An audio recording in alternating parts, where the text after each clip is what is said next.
My guest today is Dr. Nancy Wiley, who is a board-certified orthodontist by trade in South Florida. Nancy was inspired to write her book, Divinetrust, a practical guide to end your suffering and find your way home from the aftermath of the school tragedy in Parkland, Florida. Through the loss of one of her own patients and one of her staff's sisters, as well as the sorrow of so many around her, she felt this book would be a path to healing for many. Welcome to Lifeology. Oh, hi, James. It's a pleasure to be here, and thank you for having me on. It is my pleasure. You are in South Florida. You are currently maybe 15 miles away from where I used to live in West Palm Beach. So it is a pleasure to meet. I'm now a South Floridian, and so it's nice to meet you as well. Oh, so great to be here. I know in our weather, beautiful sunshine and hot today. Yes, it is very hot today. Yes, it is. Now, you have done a lot of things. So you are a board-certified orthodontist, like I said, and so you made a shift, and now you're more a spiritual guide, etc. What was it that happened for you that really made you have that shift to say, I want to take my science background and shift it into more spiritual? Because I know you marry those two. But what happened for you that really made that change? So let's see if I can do this pretty or fairly concisely.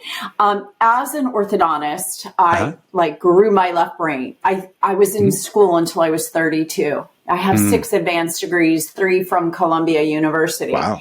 But when I was 16, my mom saw I was too intense, and she took me to learn transcendental meditation. Oh, wow. Fantastic. Just to keep me, get rid of some of my stress. And she just could see I was so intense. And I also got books like right around 16, 17 to help broaden my mind. One was Dr. Joseph Murphy, The Power of the Subconscious Mind.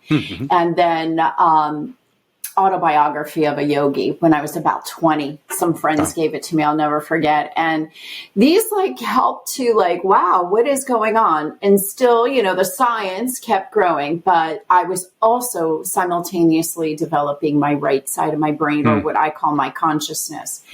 And it turns out that, from Autobiography of a Yogi, I could see the human potential was way beyond what we were being shown. And I was like, if this is true, then where, I was very, finding myself. I was only in my 20s and then 30s, and I started to learn more and more and more and study more and more. So I went on to this brainwave entrainment type of meditation called HoloSync. And still, I didn't really have great, it's supposed to be 20 years or 50 years of meditation within a few months. And I didn't get a lot out of it. Okay. Yeah, sure. Well, maybe this is why it's on HoloSync, Gotcha. So then I found my favorite teacher. Her name is Jenna Molly, which I highly recommend if you could ever study with her. She's the most fantastic.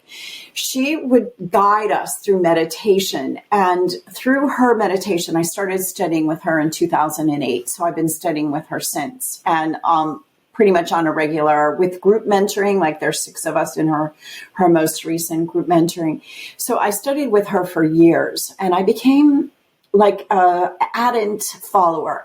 And from her type of meditation, she would give us months. We would take one concept, love or gratitude. And my personal favorite was trust.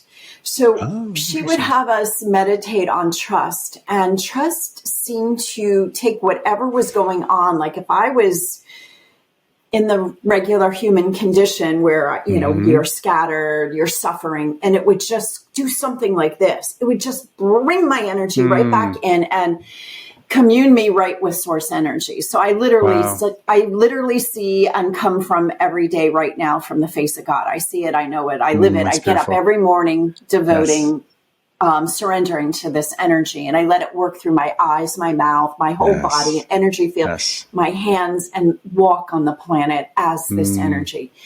I'm not the only one. Everyone can do this. Everyone has it in them. But we have to make the decision. So I decided that I wanted to become enlightened within this lifetime. So here I am working as an orthodontist, traveling down this left brain path, doing as much as I could to be the best I could be. And I'm working in Parkland, Florida. And really, it's Coral Springs was my office, but it's 1.5 miles from Marjorie Stoneman Douglas, which is one of my main feeder schools. So my mom had just passed away 5 days before. So the Friday I went to her funeral. Wednesday, I'm working in my office, and it was the afternoon of Wednesday, February 14th, 2018. And a mom standing next to me in my open clinic exclaimed, "There's an active shooter at Douglas." And within seconds, we heard sirens and helicopters, and parents jumped into their cars to go get their teens, and they created gridlock, and they had to abandon there were like 30 cars abandoned along the side of the road as they got out and walked. And when the dust was settled the next morning, like 5 a.m, my office manager called and said, "We lost a patient, and one of our staff lost her sister." And that was just the beginning, because the whole community was suffering. Like, it took about 6 weeks before anyone even came into the office. I mean, some adults that weren't affected, but I had one adult patient who's a psychotherapist, or he was a psychologist. And he said, "You watch, they're going to start committing suicide." And I did not get the connection. So sure enough, it started happening, survivor's guilt, and then severe anxiety. And that's when I'm like, 5 days after the shooting, I went deep into my communion with Source and asked, "Why did this happen? I trust you. I know that there's no hair ever out of place, so why?" And it gave me answers. And that is what the book is about, and how to live with this and trust that it's not what our human mind thinks. Now, tell it to a mom who just lost. Of course. I couldn't. I totally get it, Nancy. I get it. But as the rest of us, what is it that we can do about it? And that's the whole thing, is coming to this communion with trusting this Source. And I no longer suffer no matter what happens. So that's in about a nutshell. Yeah. And I'm so, in every situation we're in, there's something can be a stumbling block or a stepping stone. And with the tragedy that happened, you use it as, and I say this with complete respect to everyone that went through that or lost someone, but you use that as a stepping stone for yourself to change yourself, to morph into the person that is here today, who wants to create this massive shift in the human consciousness. When you talk about the Source, can you identify that for us? Because many people have different versions of that, but to make it as broad as possible so people listening can understand that, how do you identify that?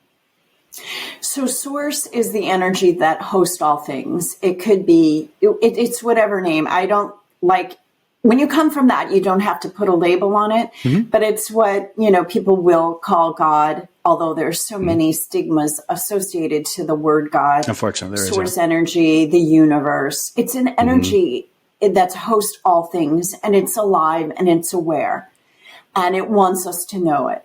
It's just so special. And I would never have thought my left scientist brain, although, this is what Einstein was trying to prove on his deathbed. He was trying to prove mathematically that a unified field existed, which is another name for God. Yes. And I see that. And that is the all-powerful position and all-powerful force that's each one of us. And we don't really realize, very few people realize it. And that one reason why I really wanted you on my show is because I like your methodology and what you teach. Is people who know me well know that I have a very strong faith in God. So for me, I call the Source my God. And so I always tell people how you start your day is indicative of how your day goes. And so I always start my day, I'm sure like you as well, in prayer and meditation. And so that's every morning. If I have to get up a certain time, I get up really early before that, because I need to dedicate that time. And that's just what I do. Everybody can do something different. But I know for me that if I don't do that, if I don't spend that time, it's so interesting to see how my day is different, because when I start my day with prayer and meditation and my devotion, it's something where I start my day with peace. I start my day with calmness. I start my day with joy. I start my day with such hope and such excitement. And, throughout the day, I still make that be part of my practice. But it is interesting that if I I need to sleep in late and I don't do it, it's really hard, because life can just feel really hard. You don't have that. So I agree with you that everyone has access to Source, to God, whatever you want to say. And it is something that if it's not a part of your life, you see how your life doesn't feel as complete in a lot of ways. Yeah. It is so nourishing, my relationship, and everybody has the potential to have the same thing I do. It's nourishing. It feeds your soul. And, right now, so many things are at our all-time high, all-time suicides, alcoholism, divorce rates, drug addiction, drug overdoses, but also yoga, people studying yoga, people studying meditation, all-time high right now. Why? We all have within us this calling in our heart, or that is our purpose on being on the planet, part of our purpose. I think we all have individual, like yours is to be out here getting the message. Mine now is to get this message out. And it can change for us depending on where we are in our life experiences. But, yeah, you were going to say, go ahead. I was just going to say, I appreciate you saying that, because I always think of like my show is kind of like the assembly line of hope, or the assembly line of something. So an assembly line, people do different things. So I'm in the very front, I was going to think, very first part of the assembly line to help people say, maybe there's a different way to look at this. And so if I can look at my situation a little bit differently, then what else could I look differently? And so that is how I was envision my show and my ability to talk to many people, is that first part, just to give people hope. And then people like you can spread the message, can do all that as well. So it is interesting how each one of us are integral in that concept, in that the humanity aspect of how we can all help each other overall. But I wanted to transition into your book, Divine Trust, a practical guide to end your suffering and find your way home. Tell me more about this book. So the book was written, there's a really pretty cool story right behind that. So I'm going to tell it as quickly as I can. I was working in the clinic, had this experience of the tragedy. And I realized 5 days later, going into meditation, that I no longer suffered. And I thought I could help people bringing it out. So my back, it's just so weird. The same month, January, my back started bothering me. And it got so bad, I couldn't ignore it. And if it wasn't for this, I would still be there working as an orthodontist. So it pushed me out. I found out I have 17 bulging discs, 4 herniations, and like severe pain, and all that bending over patients was really making it worse and making me suffer with pain. So I left. I made a decision to leave. 4 days after leaving, I said, God, I don't know what my next assignment is. Please tell me. And 4 days later, I started a spiritual retreat. And I got the first day of the spiritual retreat, you embody trust. You should write a book about trust. And I'm like, I'm a scientist. Writing's my weakest point. Second day, we've been working with you your whole life to embody trust. This is your mission. Third day, nothing, but I still trusted. Fourth day, oh my God. You're going to write a book on trust. Here's the chapters. Get up and write these chapters down. And I did. And that was how it came to be. It was like, I would never have thought it. I would never have thought I'd be here doing this right now. Not in a million years. Not at all. It's so interesting, because when you get that divine download, or whatever you want to call it, this extemporaneous type of writing. So extemporaneous means it happens all of a sudden. And so to have that insight and that gift to do that, there's also a window of that creative space, and we're all given gifts. And if we don't use that window, then all of a sudden that excitement, that joy, that fervor starts to wane, because it's a gift that we've been given. And so with that window, if we don't take advantage of that, not advantage like we're taking advantage of it, but if we don't really utilize that time, then unfortunately that starts to wane, and that gift unfortunately is given to someone else. And so it's always important to know that when we do have that window, we do have that gift, or that like, oh my God, I need to do this now. You do need to do it now, because if you don't, unfortunately, that gift that you've been given to help as many people as possible, or help yourself, whatever, unfortunately is going to be given to someone else. So it's so important. So I'm really glad you were able to use that, even though you're like, I don't know how to do this, but you did it. And that is such a gift that you're giving us today as we talk more about this book. Yes. It's so true. It's, I call it inspired action. And once you get into your consciousness enough and you commune with being in the present moment, you know how powerful that is. Sure. You get inspired action. And if you don't act on it, you become restless. So I always say, if it stays, if I have it once and I'm like maybe resisting it, if it comes back, I'm going to act on it. So it does come back. It doesn't always leave. Like you have a 1 second window and you either jump or you don't. I mean, it can be that way, but I had it over and over again. Like that's fantastic. Yeah, that's awesome. I was shown this years ago and I denied it. I had like, who am I? I'm just a little orthodontist. Go find something else, someone else. I think you have the wrong person here. But it kept coming back and getting stronger and more sure. And I became more certain. And that certainty, that knowing, that is a sign right there, being certain. You talk a lot about trust. Help me understand more. What does that mean? Because we conceptually know what that means, but what does it mean, like divine trust? What is that? So I looked up in Webster's, and I'm going to start here because it's a really great place to start with it. It's the strong belief in the reliability, strength, or truth of a thing, in this case, God. Now, it implies that you're stepping out in faith without any proof.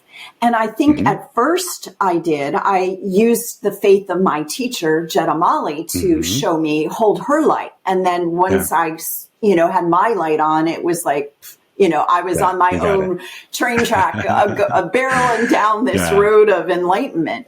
And so I think at first it implies you have to have faith. But once you get to the level where I'm talking to, it's certainty.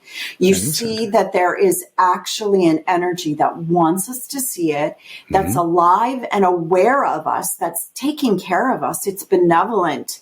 It's behind everything, and it's always there, and it's in all things. It's in me, it's in you, it's in animate and inanimate things. It's everywhere, and it's all knowing and all powerful, but it is us too. Each one of us has that ability to know that. And then in my master class, I teach this. I teach us to open up to all that we can be, because this is what I'm being shown. I'm being shown that the planet is in this transition of humanity becoming way more powerful than we've ever been before. And it's in goodness. It's not in brute strength like Putin or, someone like that. It's a goodness. It's a wholeness. It's a loveliness, a commonality. So a kindness. Where our mind works into separation, labeling, finding what's lacking, missing, wrong, judgment, condemning. It's the opposite of that. It's unifying, loving, coming from wholeness. What's common to us all. And it's a unifying type of energy that's just exquisite, beautiful, and nourishing. Who doesn't want that? And who doesn't need that right now with all of these things going on in our outer world? And I seem to be shown that it is our time to up level where we're coming from, to change, shift our perspective. And we need strong people, courageous people like you and me to get out there and to show people there's a different way of being than we have been being all this time. Yes. I always think of it as to let people know that there's always hope, regardless of how difficult our life is, regardless of how overwhelming our day might be or life circumstances may be. There's always hope. There's always hope that there's a purpose and a plan for each one of our lives. I always tell people every event in our life is like a jigsaw puzzle piece. When we've all done jigsaw puzzles before, we know where the border is. Those are easy. Like, oh, that makes sense. But what if you pull out a jigsaw puzzle piece, you look at it and like, I have no idea where that goes. That doesn't even look like it's part of this puzzle. But when you take those pieces and you link it together, that's perspective. And so in that perspective, in the moment, if you isolate any life event like that jigsaw puzzle piece, it doesn't make any sense. But you link the next one and the next one, and all of a sudden that's the perspective. Like, this is where this goes. Now it makes sense. And so that's one thing I think it's important for all of us to realize, that regardless of where we are in life, when we find that perspective, we find that hope, we find that trust. I may not understand what's going on. I don't understand why the shootings happen. I don't understand. And I just don't. But I do know, like for you, out of that can come something. And once again, that's not minimizing anyone's struggle, pain, loneliness, heartache, whatever that might be. But it is good to know that when life links together, there is something on the other side. So in the moment, we can take it as get stuck in that moment, which there's an appropriate time of grief, which just makes perfect sense. And then after that time of grief happens, what do we do with the information, or what do we do with what our options are now? Exactly. You said that so perfectly. I agree with you 100% of the time, 100% of what you just said. Yeah. Well, the other thing I always like to think, we were talking about the trust as well, is, in my book, I talk about this too, like, faith and fear ask us to do the same thing. They ask us to believe in something that has not yet happened. And so if we willingly choose to listen to fear, well, that's a choice. So logically, using that left brain, why would I logically listen to fear and say, oh, let me get myself all worked up. Let me give myself an ulcer. Let me give myself whatever, versus the faith that says, yeah, what if this does come true? So like little cartoons, and I was a little boy, the little devil, little angel on each side, they whisper to you, which one do you listen to? It's the same concept when it comes to trust as well. As humanity is making the shift, is we have the opportunity to focus on the hope, the joy, the peace, the gratitude, or we can focus on the suffering, the loss, etc. So once again, it's every moment is an opportunity for us to determine on which side of the coin, I suppose, that we listen to. Oh my gosh. So it was through my own personal suffering. I had a daughter who was special needs, and I blamed myself for it. I had, growing up, I see that I had a brother who was severely debilitated. It was never really said what was wrong with him, but he was in a vegetative state. And me, my siblings all tried to deny that past, deny it, ignore it. And we almost have amnesia about it. And then when I had my daughter, I'm like, you know what? I think it's a sign that I did not look into this. I did not accept it. So when you don't accept something that happens and you deny it, you fight it, what happens? It comes back until you can look at it. So anything that happens, if you look at it and you love it for what it is, no matter how bad or heinous you think it is, stay with it. Bring your consciousness to it, and you start to see it either blossom or dissolve. If it's something that's really beneficial and beautiful, it's going to blossom like a rose. And if it's something that is negative, that your mind labeled negative, it will dissolve into nothingness and it'll dissipate. That is the power of this divine trust. It takes anything, everything's acceptable. Bring it into the light, bring your light to it.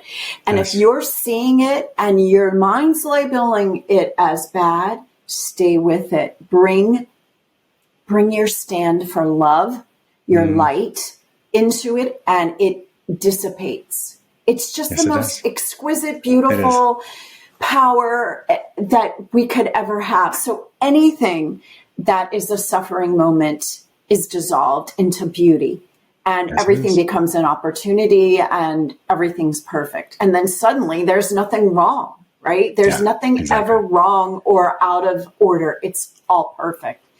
This is the power that I'm talking about, you're talking about, and this is so evident right now on the planet. Like, what are we gonna stand for? Are we gonna stand for all of this, all the things that our mind's labeling as wrong, or are we gonna stand for what we're talking about here? This goodness, this exquisite nature, this trust, this beauty, and accept everything and all, and it just makes everything perfect and whole.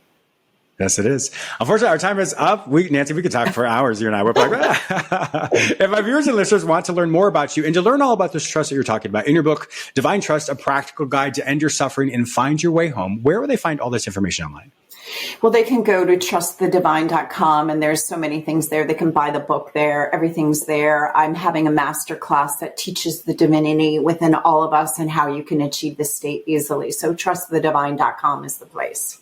Wonderful. My viewers and listeners also know that if I cannot find this information any other place, simply go to the show notes at jamesmiller@lifeology.com, and I'll link you with all of Dr. Nancy Wiley's information. Once again, the name of the book is Divine Trust, A Practical Guide to End Your Suffering and Find Your Way Home. Thank you so much, Nancy. It was such a pleasure meeting you. Thank you. Same here, James. Have a great day.